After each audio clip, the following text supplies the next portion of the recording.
पुढील कार्यक्रम प्रसारित करणारे आहेत जॉयसमेर मिनिस्ट्रीचे मित्र आणि भागीदार.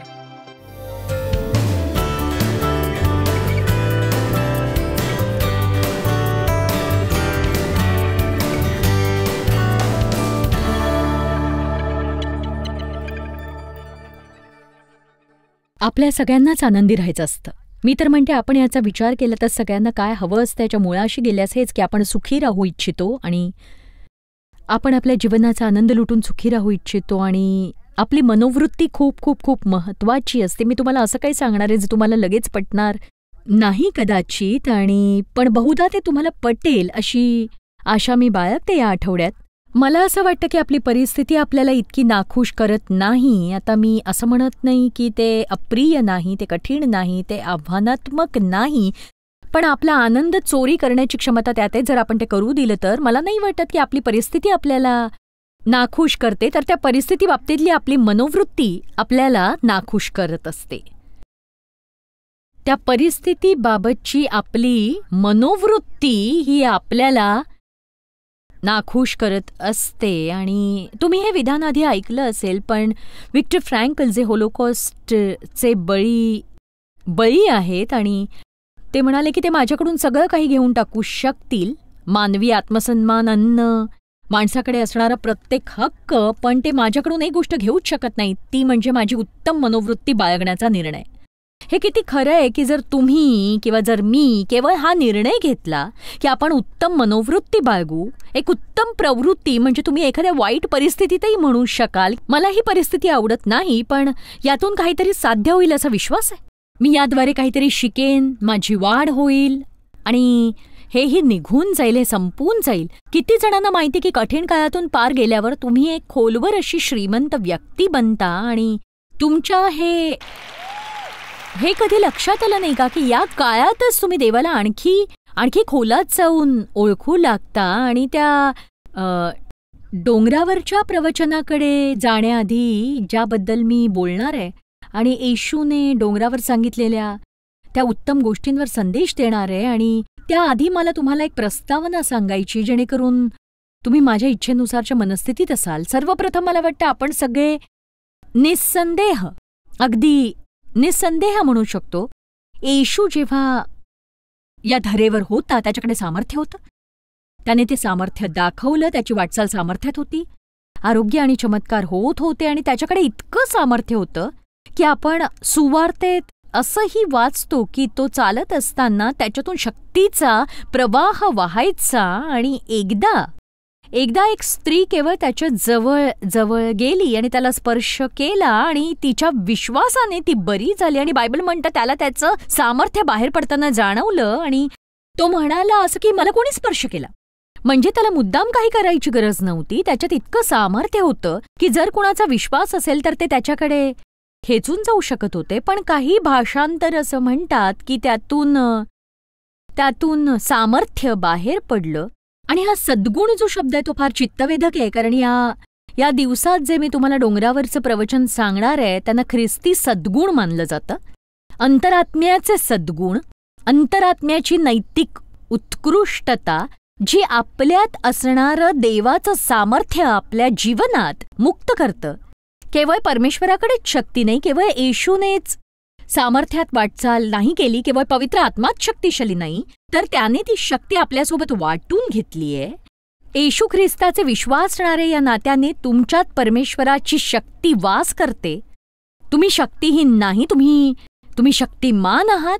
मी म्हटलं तुम्ही शक्तिहीन नाही, तुम्ही शक्तिमान आहात. पौलाने एका गोष्टीसाठी प्रार्थना केली, ती म्हणजे ख्रिस्ताचे विश्वासणारे म्हणून लोकांना आपल्यासाठी उपलब्ध असलेल्या सामर्थ्याची जाणीव व्हावी. म्हणून तुम्ही हे समजून घ्या की परमेश्वराचं सामर्थ्य हे निवासी आहे. तुम्ही जर नव्याने जन्मलेले असाल तर परमेश्वराचं सामर्थ्य, तेच सामर्थ्य ज्याने ख्रिस्त मरणातून उठला, बघा तेच सामर्थ्य ज्याने ख्रिस्त मरणातून उठला, जर ते तुमच्यात वास करतं आणि ते करतच राहतं, जर तुम्ही विश्वासणारे असाल, बायबल म्हणतं ते जीवन देईल केवळ तुमच्या मर्त्य शरीरालाच नव्हे तर तुमच्या जीवनासंबंधी सगळ्यालाच. म्हणूनच आपलं मन शक्तीने परिपूर्ण हवं, केविलवाण्या मनाचे किंवा दयनीय मनाचे होऊ नका. आणि एक सांगू, आपण स्वतःवर दया करण्याच्या या बाबींविषयी जरा अतिच करतो. मला ही अडचण आहे बिचारी मी. आणि आपण हे लक्षात घ्यावं की परमेश्वराची शक्ती आपल्या बाजूने. आपण हा शास्त्रपाठ नेहमी म्हणतो, माझ्यात जो आहे तो या जगात असणाऱ्यापेक्षा महान आहे. ख्रिस्त जो माझ्यावर प्रीती करतो त्याच्याद्वारे मी विशेष विजयी आहे. माझ्या विरुद्ध असलेले एकही शस्त्र चालणार नाही. पण बघा, तुम्हाला हे सारखं म्हणण्याची इतकी सवय होऊ शकते की तुम्ही त्यावर विश्वास ठेवता की नाही हे ठाऊक नसतं. आपण थांबून स्वतःला विचारायला हवं, देवाचं सामर्थ्य माझ्यासाठी उपलब्ध आहे, यावर माझा खरंच विश्वास आहे? विश्वास आहे का केवळ काहीतरी उपलब्ध आहे म्हणून? नीट ऐका, केवळ काहीतरी उपलब्ध आहे म्हणून याचा अर्थ असा नाही की देव ते तुमच्या जीवनात मोकळं करेल. पुष्कळ ख्रिस्ती हे इथेच गोंधळतात, कारण आपण ऐकतो की ख्रिस्तात आपलं काय आहे आणि आपल्यासाठी देवाचं वचन काय आहे आणि ती शक्ती जी आपली आहे आणि त्या सगळ्या गोष्टी ज्या आपल्या आहेत पण आपण त्या मिळवूच शकत नाही. आणि मी तुम्हाला हे सोपं करून सांगणार आहे, अगदी मला जमेल तितकं. याचा संबंध संपूर्णतः आध्यात्मिक परिपक्वतेशी आहे की तुम्ही तुमच्या स्वभावात आणि चारित्र्यात ख्रिस्तासारखं होऊ इच्छिता की नाही. स्वभाव हा शब्द नव्या करारात 7 वेळेला आढळतो आणि 3दा त्याचं भाषांतर ग्रीक शब्द ड्युनमस वरून केलं गेलेलं आहे, ज्याचा एक अर्थ शक्ती होतो. तोच शब्द प्रेषितांची कृत्य 1:8, पवित्र आत्मा तुमच्यावर येईल तेव्हा तुम्हा सामर्थ्य प्राप्त होईल व तुम्ही माझे साक्षी व्हाल. 3दा ड्युनमसचं भाषांतर सामर्थ्य असं झालं नाही, पण त्याचं भाषांतर स्वभाव असं झालेलं आहे. म्हणजे आपण हे शिकतो की या दोन्ही शब्दांचा सार एकच आहे. आणि 4दा स्वभाव या शब्दाचा अनुवाद उत्कृष्टता असा केला गेलेला आहे, पण त्याचा खरा संबंध आत्म्याच्या उत्कृष्टतेशी आहे. उत्कृष्ट आत्मा असणं खरंच खूप सुंदर बाब आहे आणि आतून उत्कृष्ट असणं, महान आंतरिक जीवन असणं, उत्कृष्ट विचार असणं. मी असं लिहिलं, आपल्यात जर सामर्थ्य नसेल, उत्कृष्ट नैतिक चारित्र्य नसेल, तर आपल्यातून शक्तीचा प्रवाह प्रतीत होणार नाही. म्हणजे जरी परमेश्वराची शक्ती माझ्यात वास करते तरीही जोवर ती हाताळण्याची जबाबदारी मी दाखवत नाही तोवर परमेश्वर ती माझ्याद्वारे वाहू देणार नाही, नक्कीच नाही. एक सांगू की एका बालकाला दिलेली शक्ती तो केवळ स्वार्थी आणि स्वकेंद्री कारणास्तवच वापरेल तर मग काय उपयोग? हा शास्त्रपाठ या परमेश्वराने आपल्याला भयाचा आत्मा दिला नाही, तर सामर्थ्याचा, प्रीतीचा आणि अनुशासनाचा आत्मा दिलाय. आणि विस्तारित बायबल म्हणतं शिस्तीचा व स्वनियंत्रणाचा. पण लोक त्याचा वापर कसा करतात? ते त्या सामर्थ्याचा वापर त्यांना हवं ते मिळवण्यासाठी करतात. आपण त्याचा वापर शत्रूला रोखण्यासाठी आणि देवाच्या मुलांना चोरणाऱ्या अंधकाराच्या राज्याविरुद्ध करायला हवा. खरं तर ते ती प्रीती स्वीकारतात, स्वतःवर प्रेम करतात, इतरांवर प्रेम करण्याऐवजी, कारण त्याचा वापर आपण त्यासाठीच करायला हवा. ते स्वतःसाठी असलेलं नियंत्रण घेऊन त्याचा वापर स्वतःसाठी करण्याऐवजी इतरांवर नियंत्रण करू पाहतात. म्हणूनच आपण या सगळ्या गोष्टी नीट समजून आपल्या जीवनात लागू करायला हव्यात. त्या आपलं चारित्र्य ही आपल्या वागणुकीची सर्वसाधारण तऱ्हा असते जी आपल्याकडून अपेक्षा केली जाते. आणि बघा, किती जणांना हे कळतं की तुम्ही अगदी छान असता जोवर सगळं तुमच्या इच्छेनुसार होतं. पण मग जेव्हा तुमच्या इच्छेनुसार काही घडत नाही, जेव्हा काही बिघडतं, मग मात्र आपण आपलं रूप बदलतो, एक वेगळीच व्यक्ती बनतो. परमेश्वराच्या इच्छेनुसार ज्या व्यक्तीने आपलं चारित्र्य विकसित केलंय ती व्यक्ती कुठल्याही परिस्थितीत स्थिर राहू शकते. आमेन. मी जे सांगते त्याचं एक उदाहरण आहे. जसजशी परिस्थिती वर खाली होते तसे ते सुद्धा वर खाली होत नाहीत आणि त्यांच्या इच्छेनुसार झाल्यावर खुश, नाही झाल्यावर नाखुश.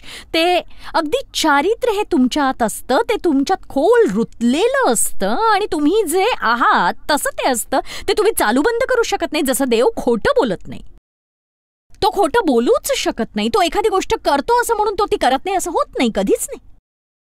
मत्ते 5 पहिलं वचन बघू. तेव्हा लोकसमुदाय पाहून तो डोंगरावर गेला व खाली बसल्यावर त्याचे शिष्य त्याच्याजवळ आले.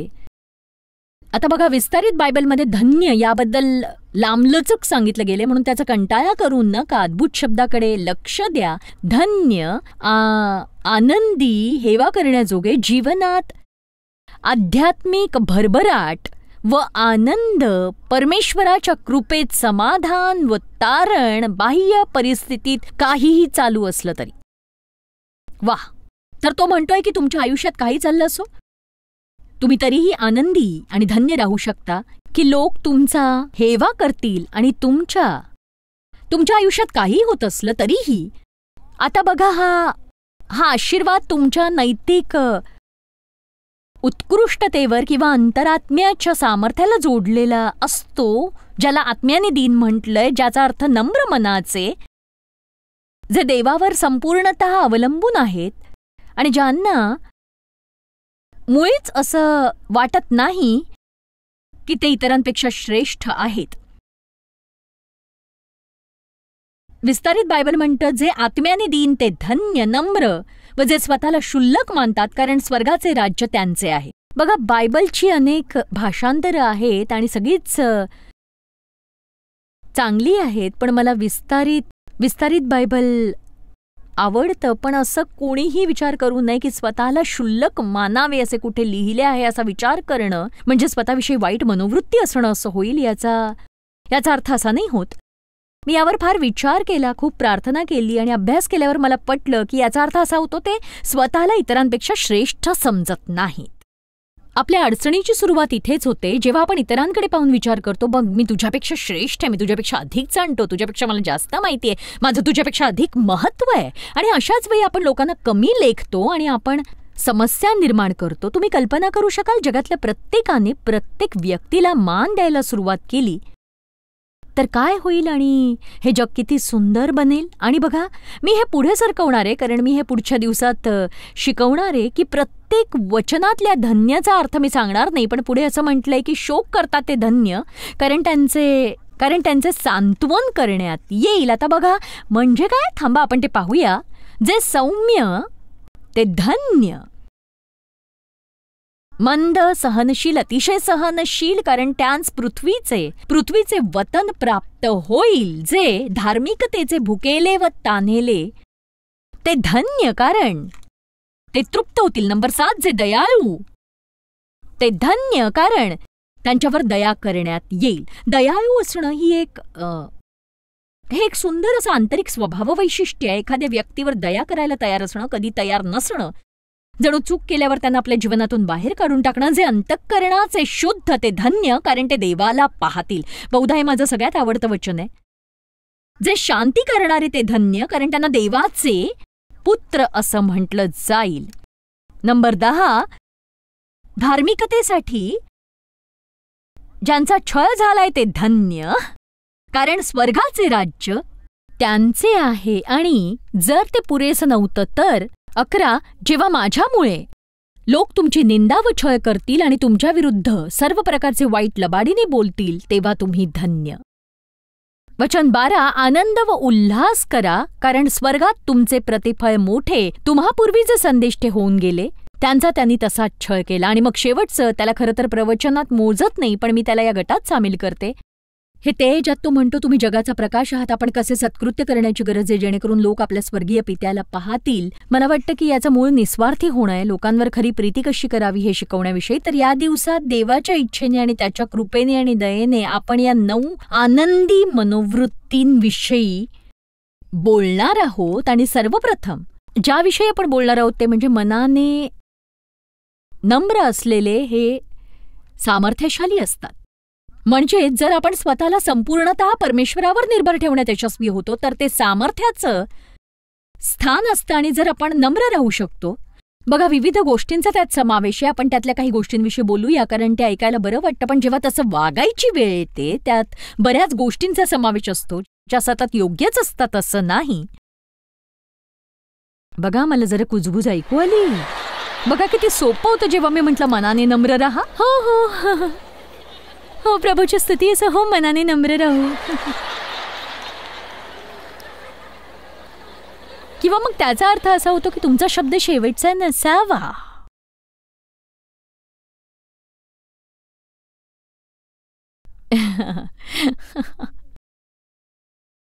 एक सांगू, बरोबर असणं याला जरा चढवूनच ठेवलंय. एक सांगू, म्हणजे केवळ आपण बरोबर आहोत यासाठी आपण कसे भांडतो हे अजब आहे, मोठा गैरसमज. एक सांगू, एखादी व्यक्ती केवळ तुमचं तोंड बंद करण्यासाठी तुम्ही बरोबर आहात असं मान्य करते. बहुधा तुम्ही बरोबर आहात हे त्यांना वाटतच नसतं.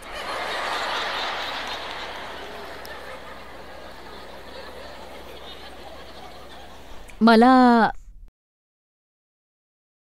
नाही माहीत की तुम्हाला वेबस्टरचा 1828 शब्दकोश माहिती आहे की नाही, पण तो वेबस्टरचा शब्दकोश होता आणि मी टक्केवारी विसरले. साधारणतः 70% परमेश्वराच्या वचनाने भरलेला आहे आणि हा आजकालच्या शब्दकोशांपेक्षा वेगळा आहे फार. आणि माझ्याकडे तो आहे, तुमच्याकडेही तो असूच शकतो. तो इतका महाग नाही, मला वाटतं $20 किंवा असंच काही.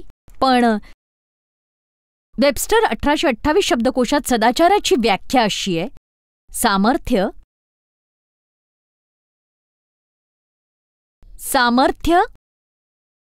पराक्रम, शौर्य, नैतिक चांगुलपणा, नैतिक कर्तव्याची सवय आणि अनैतिक वर्तनापासून दूर राहणं. सदाचार, आता हा नीट ऐका, सदाचार धर्मापासून वेगळा करून पाहायला हवा, कारण धर्माच्या बाबतीत बाह्यकृती पाहिल्या जातात, पण सदाचार ही हृदयातली बाब आहे. म्हणजेच एखादी व्यक्ती चर्चला जाऊ शकते, प्रभूची स्तुती असो, धन्यवाद येशू, परमेश्वराचा महिमा असो, हालेलुया. ते माईकवर गाणी गाऊ शकतात, ते आपले हात उंचावतात आणि पलीकडच्या व्यक्तीकडे अशा नजरेने पाहतात आणि विचार करतात, माझ्या आयुष्यात पाहिलेली तू सगळ्यात मूर्ख व्यक्ती असशील कदाचित. आणि वरून गाणाऱ्या लोकांकडे पाहत की ओह, तुम्ही अशा पद्धतीने गाऊच शकत नाही, बस करा. चला आता बघा, आपल्याकडे धर्म आहे, आपल्याकडे धर्माचा भाग आहे, आपण श्रद्धेच्या मतांशी संबंध जोडलेले असतात आणि आपण त्या सभागृहात येतो, स्थानापन्न होतो, टाळ्याही वाजवतो आणि योग्य वेळी आमेन म्हणतो. पण आपल्या आत काय चाललेलं असतं, आत काय चालू असतं, देवाचा संबंध त्या हृदयात लपलेल्या मनुष्याशी असतो. आणि या दिवसात काही केलं नाही तरी मी हीच आशा बाळगते की तुमच्या आत काय चाललंय याकडे तुम्ही लक्ष द्या. तुमच्या आत जे चाललंय ते महत्वाचं आहे. आपल्यात सामर्थ्य आहे, ते आपल्यात वास करतं, पण ते मुक्त होण्यासाठी परमेश्वराने आपल्या सुपूर्त करायला हवं, हे लक्षात घ्या.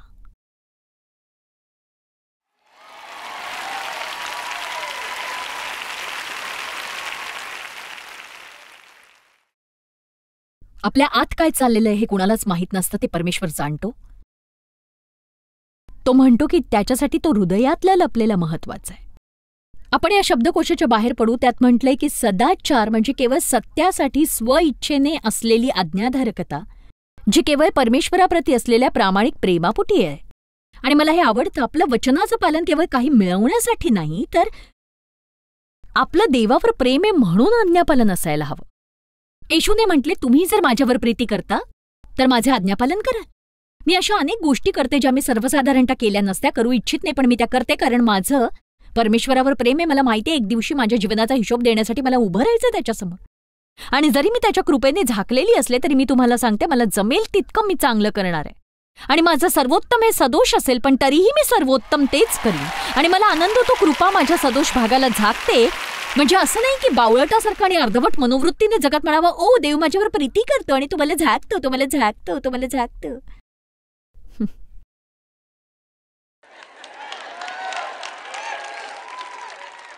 आमेन. माझी इच्छा आहे की काही धार्मिक योद्ध्यांनी पुढारी होऊन आपलं योग्य ते स्थान ग्रहण करावं. परमेश्वराच्या सानिध्यात उभे राहा आणि नैतिकतेसाठी आपल्या जीवनात एक मर्यादेची रेघ ओढा आणि तडजोड करणं बंद करा. सगळ्यांसोबत त्यांच्या धार्मिक नावेत तरंगत राहणं बंद करा. सतत तडजोड करत बसू नका. आपण योग्य ते करायला हवं. आपण धार्मिकतेसाठी भुकेले आणि तान्हेले व्हायला हवं. ही एक प्रकारची अंतरात्म्याची नैतिक उत्कृष्टता आहे जी संयम, शुद्धता, दयाळूपणा, सहनशीलता, नम्रता, सौम्यता व दया अशा गोष्टींद्वारे प्रकट होत असते, तर मग आशीर्वादित होणं ही एक अद्भुत बाब आहे. म्हणजे खरोखर ती अद्भुत अशी गोष्ट आहे. आणि मला असं वाटतं आपण एक शब्द चर्चमध्ये अगदी सहज फेकत असतो की कसे आहात तुम्ही, मी आशीर्वादित आहे. तुम्ही आहात का खरंच? म्हणजे तुम्ही न्यायाने आशीर्वादित असाल, पण तुम्ही सुखी आहात का? कुठलीही परिस्थिती असो, तुम्ही खरोखर सुखी आहात का?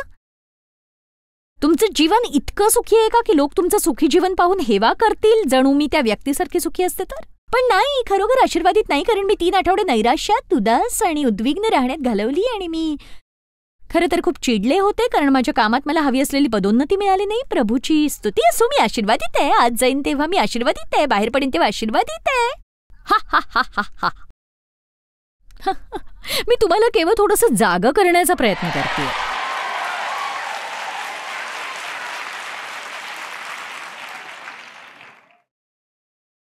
जे आत्म्याने दीन ते धन्य, ज्यांना माहिती त्यांना परमेश्वराची गरज आहे.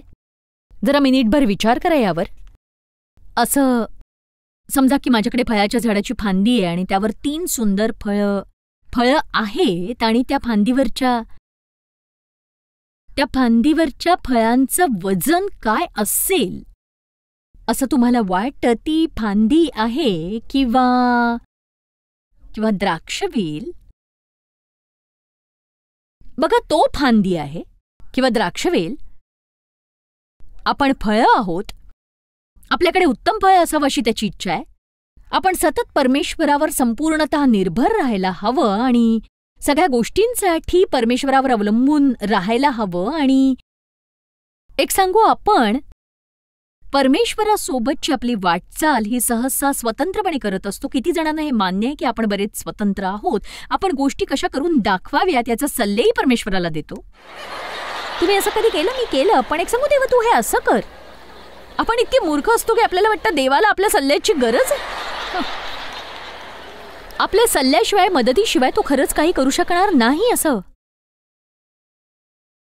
आपण केवळ प्रेषित पेत्राचा विचार करायला हवा जेव्हा त्याने येशूला दोष दिला. आपण किती मूर्ख असू शकतो हे जाणण्यासाठी.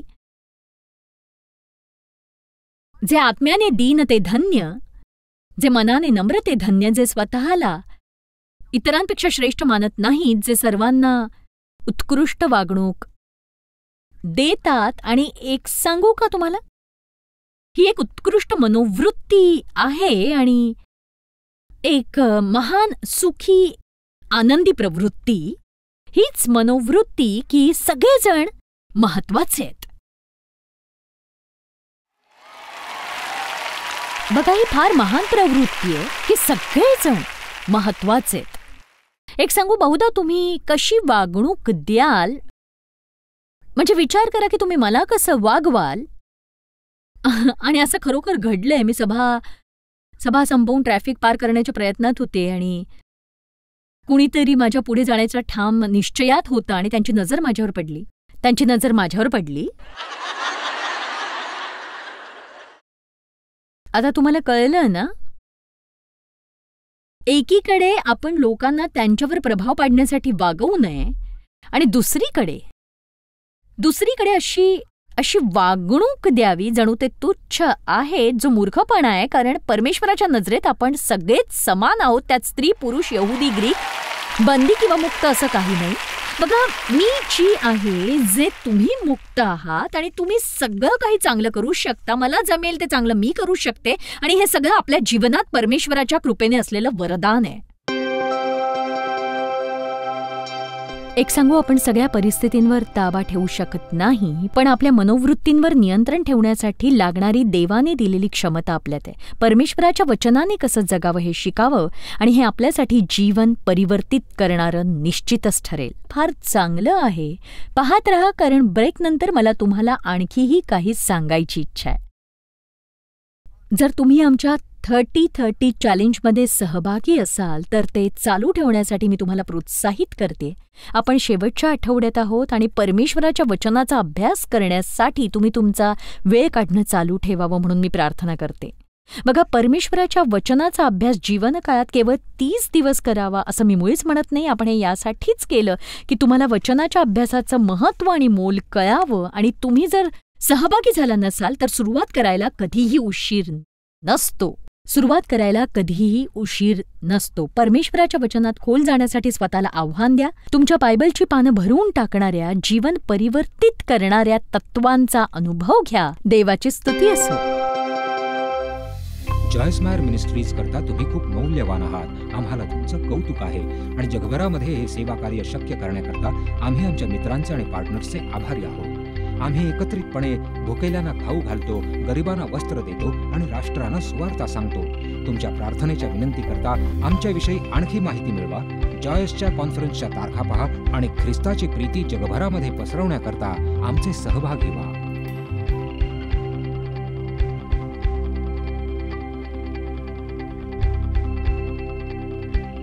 याचा सर्व खर्च जॉयस मेयर मिनिस्ट्रीचे मित्र आणि भागीदार करत आहेत.